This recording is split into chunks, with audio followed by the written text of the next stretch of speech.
नमस्कार, सत श्री अकाल, गुड मॉर्निंग सभी को। मैं राहुल राज आप सभी लोग का स्वागत करता हूं, वेलकम करता हूं। कैसे हैं आप लोग? उम्मीद करता हूं सब बेहतर होंगे और पढ़ाई लिखाई भी मस्त चल रहा होगा। एकदम जबरदस्त तरीके से रात दिन एक करके लगे होंगे। तो आज जो है ज्योमेट्री का 31st डे है, मतलब कि 31वां दिन है। तो 31वां दिन बहुत बड़ा ज्योमेट्री, ऐसा नहीं है कि बहुत लंबा चला गया, ये है छोटा छोटा वीडियो है, ठीक है ना। 31वां पार्ट देखने को है, लेकिन अगर देखा जाए तो अभी तक 15 घंटा के आसपास ज्योमेट्री हम लोग पढ़े हैं, 15-17 घंटा के आसपास। तो ये 31वां पार्ट है, आज ज्योमेट्री का हम लोग करेंगे, ठीक है ना। तो फटाफट इसी बात पे जल्दी से, अगर अभी तक सेशन को लाइक और शेयर नहीं किए हैं तो फटाफट सभी जगह शेयर कर दीजिए। शेयर इसलिए कर दीजिए क्योंकि अभी भी लोग पैसे बर्बाद कर रहे हैं इधर उधर। तो उनको बताइए कि भाई अब पैसा बर्बाद करने का जरूरत नहीं है। जब पैसा बर्बाद करने के बाद भी अगर बढ़िया चीज मिल जाता तो ठीक है, लेकिन पैसा बर्बाद करने के बाद भी आपको पता है कि ऐसा कंटेंट नहीं मिलने वाला है। ऐसे कोई नहीं पढ़ाएगा इतना बेसिक से, इतना बढ़िया से, इतना आराम से, इतना समझा समझा के। तो फिर क्या ही पैसा बर्बाद करना जब फ्री में मिल रहा है उससे अच्छा। तो इसलिए शेयर किया कीजिए, ताकि बार बार बताते हैं कि न्यूटन का थर्ड नियम जिंदगी में जरूर लगाइए, कर भला तो हो भला, ठीक है। तो चलिए फटाफट इसी बात पे जल्दी से शेयर कर दीजिए। आइए हम सेशन स्टार्ट कर देते हैं, ठीक है ना। तो एक क्वेश्चन हमने होमवर्क में दिया था कि दिए गए चित्र में एबीसीडी एक वर्ग है और ए बी बराबर 24 सेंटीमीटर है, 6 अंकित भाग का क्षेत्रफल बताना था। तो इसका एक सिंपल सा फॉर्मूला है, उसको आप याद रखेंगे, ठीक है। और बात को हम आगे बढ़ाते हैं। तो यहाँ पे आइए, जैसे कि एक वर्ग हम बना लेते हैं। यहाँ पे हमने एक वर्ग बनाया, ठीक है। क्या किया? एक वर्ग बनाया। इसका भुजा क्या है? ए है मान लेते हैं। इसका भुजा, चारों भुजा ए है। अब यहाँ पे फिगर जो है कुछ इस प्रकार से रहेगा आपका, कि यहाँ से कुछ इस प्रकार से ऐसे आएगा, यहाँ से कुछ इस प्रकार से ऐसे आएगा, यहाँ से कुछ इस प्रकार से ऐसे आएगा, और यहाँ से कुछ इस प्रकार से ऐसे आएगा, ठीक है। इसमें क्या करेगा कि इसमें आपका यहाँ से इसको कलर कर लेगा।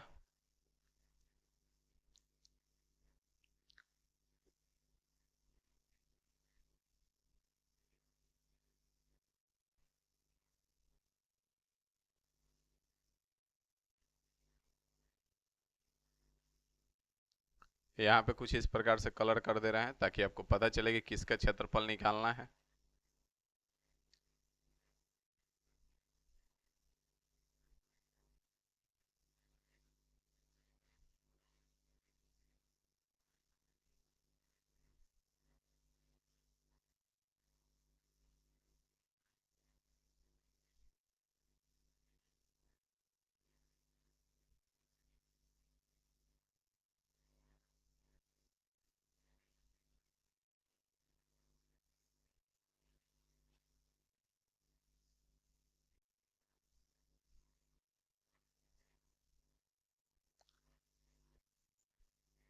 तो इसी का क्षेत्रफल निकालना है आपको, यही छायांकित भाग है, इसी का क्षेत्रफल निकालना है। तो यहाँ पे आज के बाद याद कर लेंगे आप कि छायांकित भाग का क्षेत्रफल बराबर क्या होगा। डायरेक्ट आप याद रखेंगे, छायांकित भाग का क्षेत्रफल बराबर, छायांकित भाग का क्षेत्रफल बराबर क्या होगा, यहाँ पे याद कर लीजिए। छायांकित भाग का क्षेत्रफल बराबर, छायांकित भाग का क्षेत्रफल बराबर भुजा का स्क्वायर। क्या होगा? वर्ग के भुजा का स्क्वायर होगा। यहाँ पे वर्ग का भुजा जो था ए है, ठीक है, ए है। तो यहाँ पे छायांकित भाग का क्षेत्रफल क्या हो जाएगा? भुजा का स्क्वायर, मतलब कि ए का स्क्वायर हो जाएगा, ठीक है। तो उसी प्रकार से यहाँ पे अगर देखेंगे तो यहाँ पे आपका वर्ग जो है कि कितने सेंटीमीटर भुजा का है? 24 सेंटीमीटर भुजा का है। तो इसका वर्ग करेंगे तो 576 सेंटीमीटर हो जाएगा, और यही आपका आंसर हो जाएगा। बात समझ में आया? यहाँ तक कोई दिक्कत नहीं होगा, ना ही कोई समस्या होगा। आगे बढ़ा जाए, नेक्स्ट चले।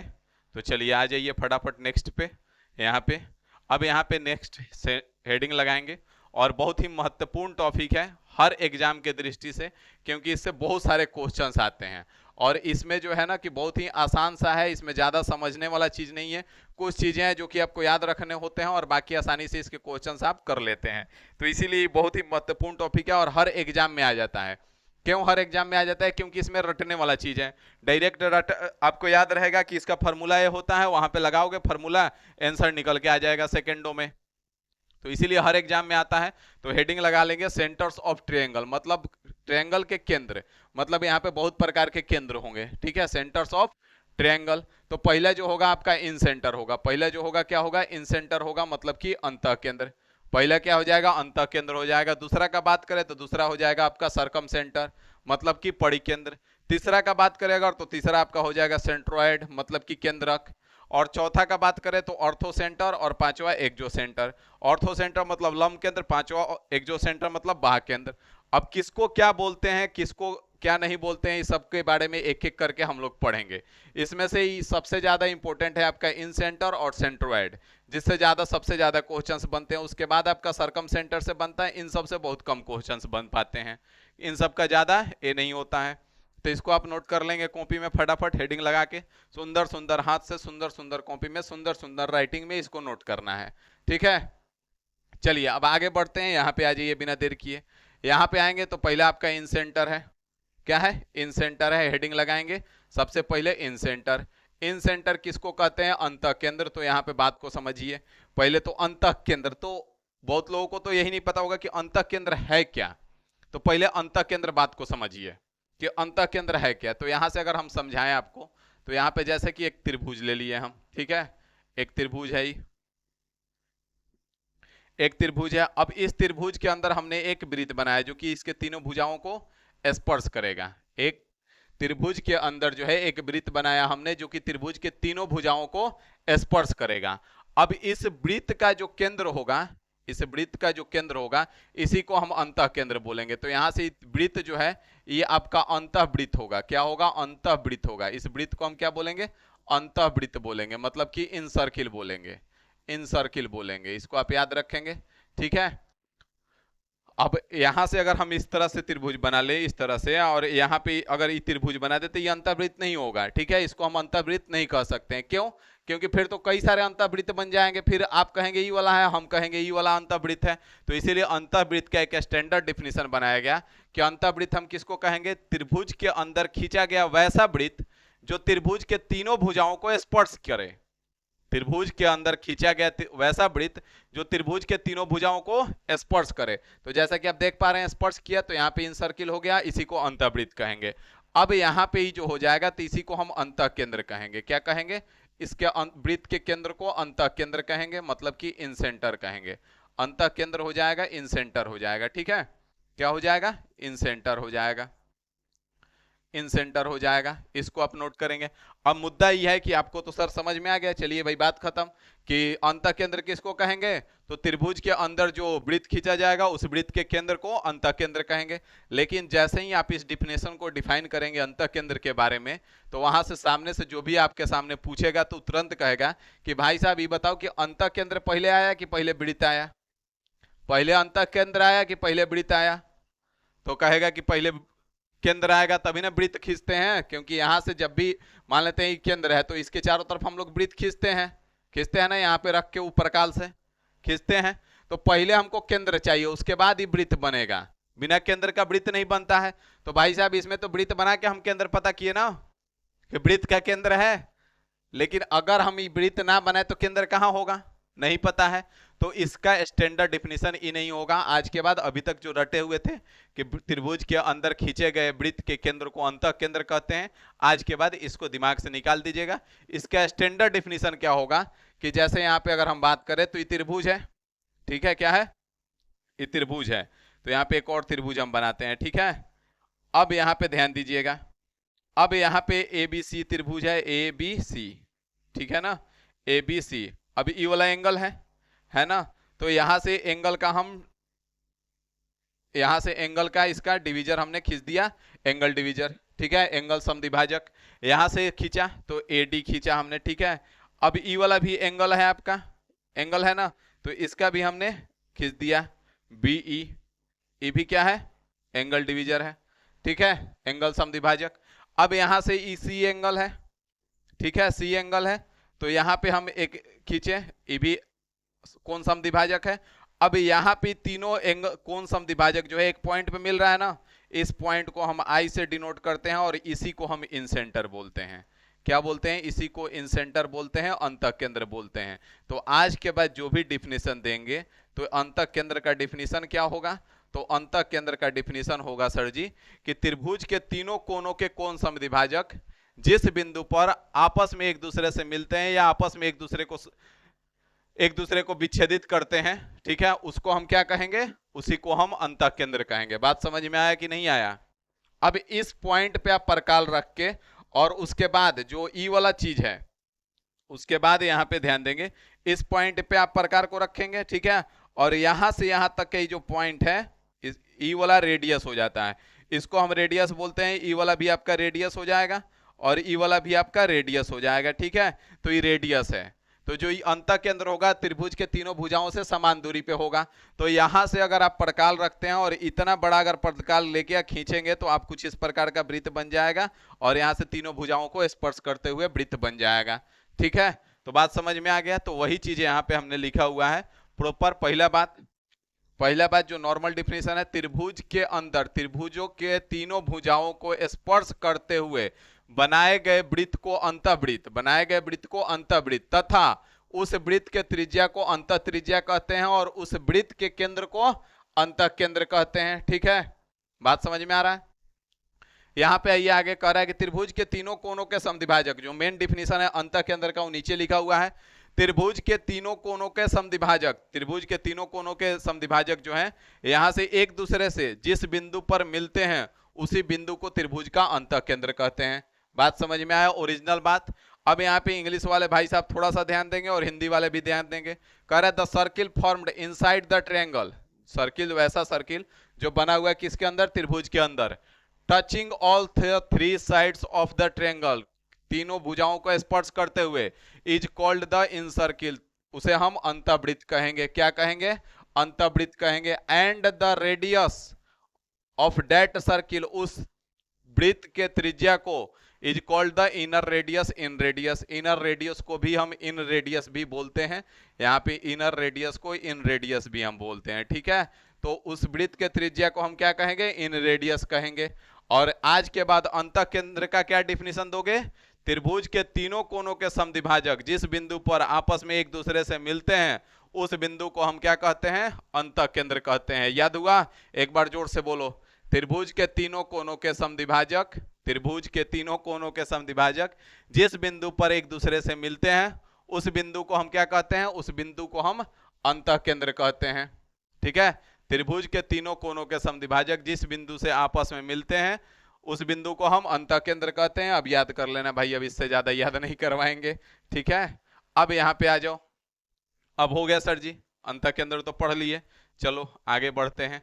तो अंतःकेंद्र पढ़ लिए तो ये तो डिफिनीशन पढ़े भाई साहब, अभी तक क्या पढ़े? डिफिनीशन पढ़े अभी। अब यहाँ पे ध्यान दो, डिफिनीशन के बाद क्या पढ़ना है। तो यहाँ पे मेन बात ध्यान देना है कि incentre always lies inside the triangle, incentre जो है हमेशा कहां पे होगा?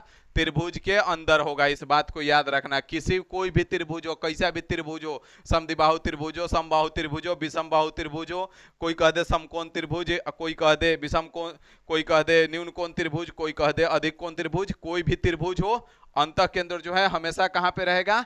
अंतःकेंद्र हमेशा त्रिभुज के अंदर रहेगा। तो इसको लिख लो, हिंदी वाला गुस्सा आ जाएगा। अंतःकेंद्र हमेशा त्रिभुज के अंदर रहेगा। अंतःकेंद्र हमेशा त्रिभुज के अंदर रहेगा, त्रिभुज के अंदर रहेगा, त्रिभुज के अंदर रहेगा, ठीक है।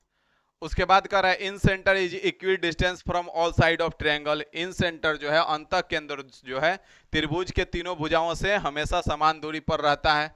अंतःकेंद्र अंतःकेंद्र अंतःकेंद्र त्रिभुज के तीनों भुजाओं से समान दूरी पर रहता है, तीनों भुजाओं से समान दूरी पर रहता है, तीनों भुजाओं से समान दूरी पर रहता है, तीनों भुजाओं से समान दूरी पर रहता है, समान दूरी पर रहता है, दूरी पर रहता है हमेशा, ठीक है। और उसी डिस्टेंस को हम क्या कहते हैं? उसी डिस्टेंस को हम अंतः त्रिज्या कहते हैं, इन रेडियस कहते हैं। अब जो हमको याद करना है तो अब उस बात को समझिए, ठीक है। जहां से क्वेश्चन बनता है, एक तो क्वेश्चन बनता है यहाँ से कि अंतःकेंद्र जो है, मान लेते हैं पूछ देगा कि समकोण त्रिभुज में अंतःकेंद्र कहाँ रहेगा, तो उसमें ऑप्शन में दे देगा समकोण पे, त्रिभुज के अंदर, त्रिभुज के बाहर, और इनमें से कोई नहीं। तो हमेशा याद रखना है अंतःकेंद्र हमेशा त्रिभुज के अंदर रहेगा। दूसरा आपसे पूछ देता है कि वैसा कौन सा बिंदु है वैसा कौन सा केंद्र है जो त्रिभुज में हमेशा त्रिभुज के तीनों भुजाओं से समान दूरी पर रहेगा? तो अंतः केंद्र जो है हमेशा त्रिभुज के तीनों भुजाओं से समान दूरी पर रहता है। ठीक है, आगे आ जाइए। अब जो मेन मुद्दा है आपको पढ़ने वाला वो यहाँ पे समझिए, इससे ज्यादा क्वेश्चन बनता है और इसका यूज हम लोगों ने पीछे भी किया है कि यहाँ पे जैसे कुछ इस प्रकार से त्रिभुज हमने खींच लिया। ठीक है, क्या किया, त्रिभुज हमने खींच लिया। अब यहाँ पे ध्यान देंगे कि जैसे कि इस प्रकार से है। ठीक है, अब यहाँ पे इसका एंगल बाइसेक्टर हमने ड्रॉ किया कुछ इस प्रकार से, और इसका एंगल बाइसेक्टर हमने ड्रॉ किया कुछ इस प्रकार से। तो दो गो एंगल बाइसेक्टर जब यहाँ पे मिल रहा है तो जाहिर सी बात है तीसरा भी यहीं पे आएगा। तीसरा अगर छटक जाएगा तो फिर तो गड़बड़ हो जाएगा, तो तीसरा भी यहीं पे आएगा। ठीक है ना, तो तीसरा भी यहीं पे आएगा। तो इसको हम क्या डिनोट कर दिया, आई। आई मतलब इन सेंटर, इसी को हम क्या कहते हैं, अंतः केंद्र बोलते हैं, इन सेंटर बोलते हैं, अंतः केंद्र बोलते हैं। ठीक है, तो अगर ये त्रिभुज एबीसी है, एबीसी है, तो यहां से आपसे पूछ देता है एंगल बी आई सी बराबर क्या होगा भाई साहब, एंगल बी आई सी बराबर बता दो क्या होगा। तो यहाँ पे आपको याद रखना है कि 90 प्लस में एंगल ए बाई 2 देगा। ठीक है, 90 प्लस एंगल ए बाई 2 हो जाएगा।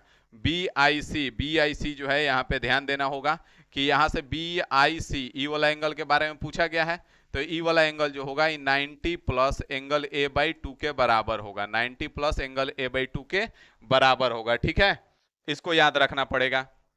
अब यहां से याद रखने का ये भी तरीका है कि यहाँ पे जो कोण बन रहा है देख पा रहे हैं कि बी और सी के बाइसेक्टर हैं। किसके हैं, बी और सी के बाइसेक्टर हैं। तो यहाँ पे 90 में हम किसका एंगल जोड़ रहे हैं, जो तीसरा कोण है उसका आधा हम जोड़ रहे हैं। ठीक है, ये जरूरी नहीं है कि यहाँ पे हमेशा ए रहेगा। जैसे यहाँ पे अगला फिगर हम लेते हैं, क्योंकि आपको पता है कि हमारे जैसा कोई समझा नहीं सकता है। जैसे यहाँ पे हमने ले लिया एबीसी, फिर से त्रिभुज एबीसी, एबीसी। अब यहाँ पे हमने बाइसेक्टर खींचा बी का। ठीक है, बाइसेक्टर हमने बी का खींचा, और यहाँ से बाइसेक्टर हमने खींचा ए का। ठीक है, बाइसेक्टर खींचा ए का। अब ई भी जो है, ई भी क्या है, इन सेंटर ही है, क्योंकि दोनों बाइसेक्टर यहाँ पे मिला तो ई भी इन सेंटर बन गया। अब यहाँ पे एंगल कौन बन रहा है, एंगल ए आई बी बन रहा है, एंगल ए आई बी बन रहा है। तो एंगल ए आई बी बराबर क्या होगा, 90 प्लस ए बाई 2 ना भाई ना। यहाँ पे क्या होगा, 90 प्लस कौन सा बचा हुआ है, बाइसेक्टर किसका किसका खींचे हो, बी और ए का। बाइसेक्टर किसका खींचे हो, बी और ए का खींचे हो, तो बचा हुआ कौन सा है, सी। तो यहाँ पे 90 प्लस एंगल सी बाई 2 हो जाएगा। बात समझ में आया कि ना आया, फटाफट बता दो, आ गया ना समझ में। उसी प्रकार से अगर यहाँ पे ले लोगे तीसरा फिगर, अगर हम यहाँ पे ले लेते हैं, ठीक है, अगर तीसरा फिगर यहाँ पे हमने ले लिया और अब इसका बाइसेक्टर हमने ड्रॉ कर दिया। ठीक है, और इसका बाइसेक्टर हमने ड्रॉ कर दिया। ठीक है, और यहाँ पे आई बना, तो यहाँ पे ए बी सी है, A B C, A B C. तो यहाँ से ए आई बी बन रहा है, एंगल ए आई बी बराबर क्या होगा, तो 90 प्लस कौन सा एंगल बचा हुआ है, एंगल बी बचा हुआ है, तो 90 प्लस एंगल बी बाई 2 के बराबर होगा। ठीक है भाई साहब, समझ में आया कि ना आया, आ गया ना समझ में। यहाँ तक कोनो प्रकार का तकल्लुफ है, कोनो प्रकार का थोड़ा सा भी समस्या, एकदम समस्या नहीं है ना। आगे बढ़े, चलिए आगे आ जाइए, नेक्स्ट पे चलते हैं। यहाँ पे ध्यान दीजिए, यहाँ पे ध्यान दोगे, यहाँ पे इस चीज समझ में आ गया, वही चीज लिखा हुआ है कि एंगल बी आई सी ई वाला अगर पूछेगा, यहाँ से बी आई सी है तो इसका 90 प्लस इसका आधा होगा। अगर ए आई बी पूछा, ई वाला पूछा, तो फिर 90 प्लस इसका आधा होगा। अगर ए आई सी पूछा, ए आई सी ई वाला पूछा, तो फिर 90 प्लस इसका आधा होगा। तो वही चीज यहाँ पे लिखा हुआ है। ठीक है, तो जो कि समझा दिया हमने आपको। यहाँ पे आ जाइए, आगे बढ़ते हैं। तो यहाँ से आगे बढ़ते हैं तो छोटा छोटा क्वेश्चन है, ये 2-4 को क्वेश्चन करवा देते हैं, बाकी कल भी क्वेश्चन करेंगे। ठीक है ना, ज्यादा नहीं हो रहा है ना, तो आइए 2-4 को करवाएंगे, ज्यादा नहीं करवाएंगे। यहाँ से सबसे पहले और सबसे आसान क्वेश्चन आपके स्क्रीन पे है, कह रहा है कि जो बिंदु त्रिभुज के तीनों भुजाओं से समान दूरी पर रहता है उसे क्या कहते हैं। तो आंख बंद करके हनुमान जी के नाम लेके मारो इन सेंटर, क्या कहते हैं, कॉमेंट करो, जल्दी लिखा करो, कॉमेंट किया करो। तुम लोग यार कॉमेंट नहीं करते हो, बड़ा बेकार आदमी हो। बढ़े आगे, आगे आ जाओ, आगे आ जाओ। यहाँ पे देखो क्या कह रहा है, त्रिभुज पी क्यू आर में पी एस जो है एस पर क्यू आर से मिलने वाला एंगल पी का आंतरिक समद्विभाजक है। ठीक है, मिलने वाला यहाँ पे है, यहाँ पे पी क्यू आर में, यहाँ पे ध्यान दो, पी क्यू आर में, पी क्यू आर, ठीक है ना, पी क्यू आर में पी एस जो है क्यू आर से मिलने वाला, तो पी एस यहाँ पे बनाओ, पी एस बन गया और ये क्यू आर से मिला। ठीक है, आंतरिक कोण समद्विभाजक है, और पी क्यू जो है आपका 16 सेंटीमीटर है। पी क्यू कितना है, 16 सेंटीमीटर है। पीआर आपका 22.4 है। पीआर कितना है? 22.4 है। तो यहाँ पे क्यूआर कितना दे रखा है? क्यूआर आपका दे रखा है 9.6। क्यूआर कितना दे रखा है? 9.6 दे रखा है। तो एस आर की लंबाई बताना है। एस आर की लंबाई बताना है। तो यहाँ पे हम आपको एक चीज याद होगा कि जब ई एंगल बाइसेक्टर रहेगा तो यहाँ पे जो पी क्यू बटे पी आर होगा, पी क्यू बटे पी आर होगा, वही बराबर होगा किसका? क्यू एस बटे एस आर का। याद आ रहा है? आ रहा है कि नहीं आ रहा है? कि जब भी एंगल बाइसेक्टर हम ड्रॉ करेंगे तो इस सामने वाला भुजा को किस अनुपात में बांटेगा? बाकी के दो भुजा जिस अनुपात में रहेंगे उसी अनुपात में बांट देगा।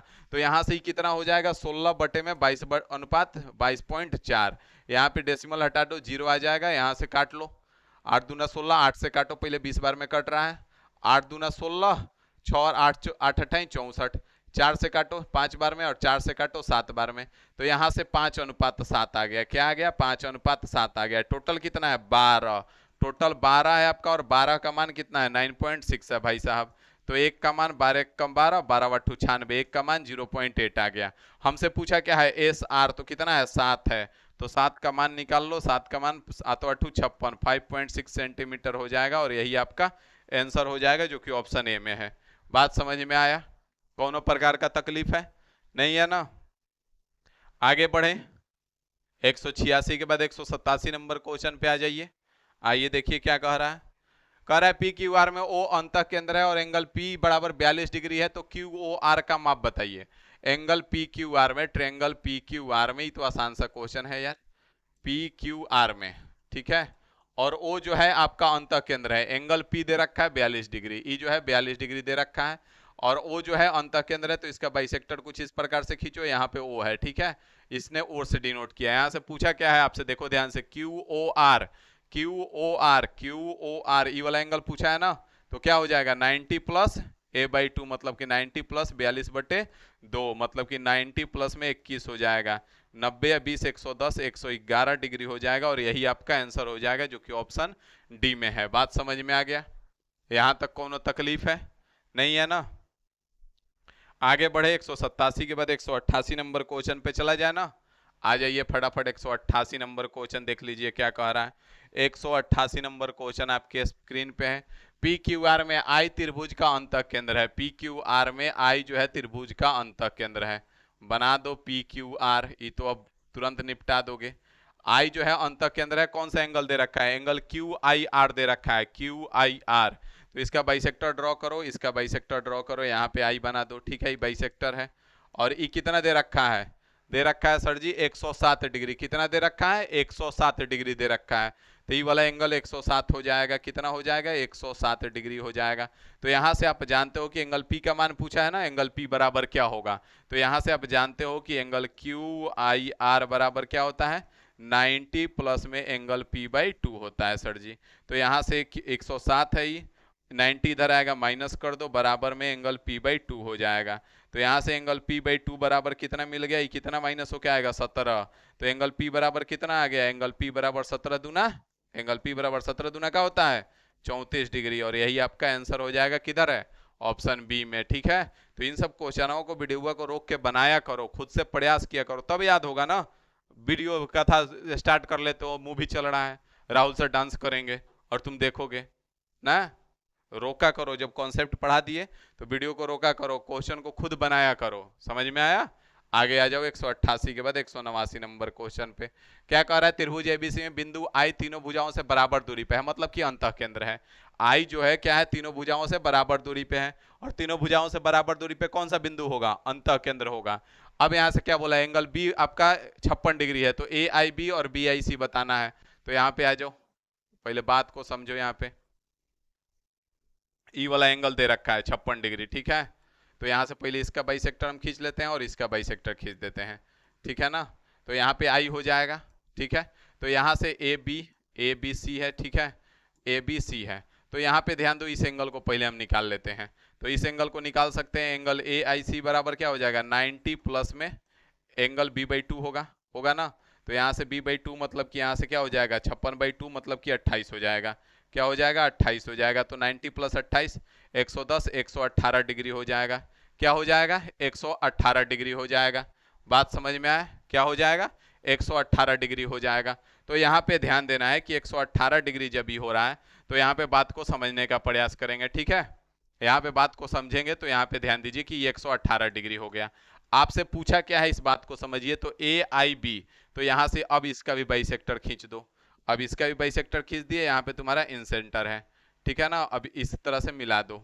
ये 110 इधर निकाल लिए हो इतना, ठीक है ना, ये 110 निकाल चुके हो।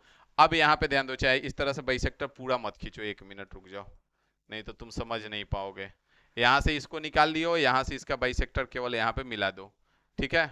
यहाँ से इसका बाइसेक्टर यहाँ पे मिला दो, ई वाला एंगल निकाल लिए हो। अब यहाँ से देखो क्या क्या पूछा है, ए आई बी। ए आई बी मतलब कि ई वाला एंगल पूछा है, और कौन सा पूछा है, तो B I C. B I सी मतलब कि ई वाला एंगल पूछा है। तो यहाँ पे हमको एक बात बताओ प्यारे लाल, कि पूरा एंगल कितने डिग्री का है। पूरा एंगल कितने डिग्री का होता है, 360 डिग्री का होता है ना, 360 डिग्री का होता है सर जी। और यहाँ पे क्या, यहाँ पे 118 है, इस बात को ध्यान रहे, 118 है तो 360 डिग्री का है, जिसमें से ई वाला एंगल कितना है, 118, और बाकी दोनों पूछा है तो यहाँ से माइनस कर लो 118। 118 माइनस कर दोगे कितना हो जाएगा, 242 हो जाएगा। तो यही आपका आंसर हो जाएगा 242 डिग्री, जो कि ऑप्शन ए में है। बात समझ में आ गया, यहाँ तक कोनो तकलीफ है नहीं है ना, कि यहाँ तक कोनो समस्या है, नहीं होना चाहिए। आगे आ जाइए 188 के बाद 189 नंबर क्वेश्चन पे।